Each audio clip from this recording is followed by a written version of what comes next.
بسم اللہ الرحمن الرحیم۔ آج ہم ایک نئی ویڈیو کے ساتھ حاضر ہوئے۔ آج ہم اپنی ویڈیو میں ایک کسان اور ایک دکاندار کے واقعے کو آپ کے سامنے بیان کریں گے۔ انشاءاللہ ویڈیو بہت بڑی دلچسپ ہونے والی ہے۔ آپ اس ویڈیو میں اس بات کو ضرور جانیں گے کہ ایماندار کون ہے اور بے ایمان کون ہے۔ اس ویڈیو کے اندر آپ اس کی تفصیل کو جانیں گے، اور ساتھ ساتھ ہمارے اس چینل پر روز ایک نئی ویڈیو اپلوڈ کی جاتی ہے۔ بہت ہی دلچسپ ویڈیوز ہوتی ہے۔ اگر اس چینل پر نئے ہیں تو ہمارے چینل کو ضرور سبسکرائب کریں، ویڈیو کو لائک کریں، کومنٹ سیکشن کے اندر اپنی رائے کا اظہار ضرور کیا کریں۔ اسی طرح ہمارے چینل کے ساتھ جڑے رہیے۔ انشاءاللہ آپ کو بہت زیادہ دلچسپ معلومات آپ تک ملتی رہے گی۔ بے ایمان کون؟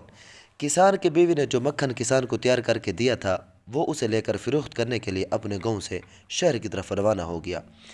یہ مکھن گول پیڑوں کی شکل میں بنا ہوا تھا اور ہر پیڑے کا وزن 1 کلو تھا۔ شہر میں کسان نے اس مکھن کو حسب معمول ایک دکاندار کے ہاتھوں فروخت کیا، اور دکاندار سے چائے کی پتی، چینی، تیل اور صابن وغیرہ خرید کر واپس اپنے گاؤں کی طرف روانہ ہو گیا۔ کسان کے جانے کے بعد دکاندار نے مکھن کو فریزر میں رکھنا شروع کیا۔ اسے خیال گزرا کیوں نہ ایک پیڑے کا وزن کیا جائے۔ وزن کرنے پر پیڑا 900 گرام کا نکلا۔ حیرت اور صدمے سے دکاندار نے مکھن کے سارے پیڑے ایک ایک کر کے تول ڈالے، مگر کسان کے لائے ہوئے سب پیڑوں کا وزن ایک جیسا اور 900 گرام ہی تھا۔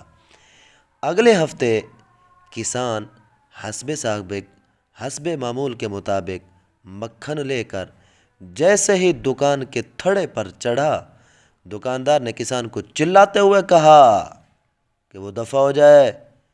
کسی بے ایمان اور دھوکے باز شخص سے کاروبار کرنا اس کا دستور نہیں ہے۔ 900 گرام مکھن کو پورا 1 کلو گرام کہہ کر بیچنے والے شخص کی وہ شکل دیکھنا بھی گوارا نہیں کرتا۔ کسان نے بڑی افسردگی سے دکاندار سے کہا، میرے بھائی، مجھ سے بد ظن نہ ہو، ہم تو غریب اور بیچارے لوگ ہیں، ہمارے پاس تولنے کے لیے باٹ خریدنے کی استطاعت کہاں؟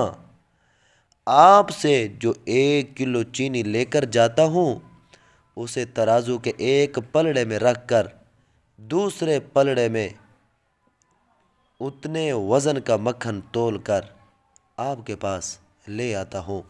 فیصلہ آپ نے کرنا ہے، ایماندار میں ہوں یا آپ ہیں۔